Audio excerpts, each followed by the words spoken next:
मां पार्वती के लंबे बाल, भक्ति, शक्ति और करुणा की अमर कथा हिमालय की पावन पर्वतमालाओं के बीच, जहां बर्फ की चादरें सूर्य की किरणों से चमकती थीं, वहीं एक अलौकिक सौंदर्य से युक्त देवी निवास करती थीं, मां पार्वती।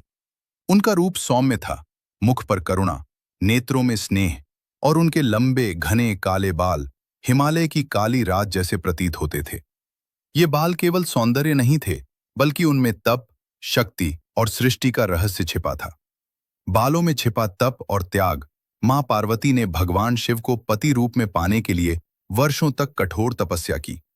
वे खुले आकाश के नीचे बैठती, वर्षा हो या बर्फ, सूर्य हो या अंधकार, उनका ध्यान अडिग रहता।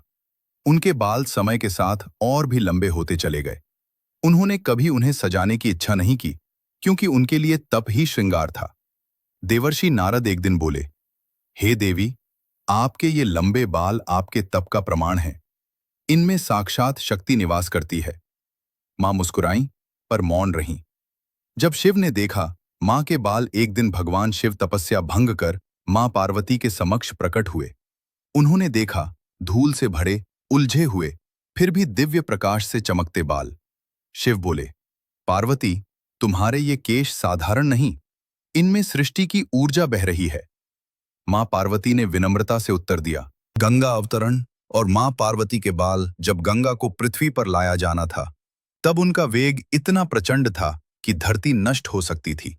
शिव ने गंगा को अपनी जटाओं में धारण किया, परंतु कम लोग जानते हैं, उस दिन मां पार्वती ने भी अपने लंबे बाल खोल दिए थे। गंगा की कुछ धाराएं मां पार्वती के केशों में समा गईं। इससे उनके बाल और भी पवित्र हो गए। कहा जाता है, जहां मां पार्वती के बालों से गंगा की बूंद गिरी, वहां भूमि सदा उर्वर और पवित्र बनी। एक भक्त की पुकार। हिमालय की तराई में एक गरीब स्त्री रहती थी। उसका पुत्र गंभीर रोग से पीड़ित था। उसने सुना था, मां पार्वती के बालों का स्पर्श रोग हर लेता है। वो स्त्री रोती हुई पहाड़ों पर पहुंची और बोली, मां, मैं आपके चरणों तक नहीं पहुंच सकती, बस आपके बालों की छाया मिल जा।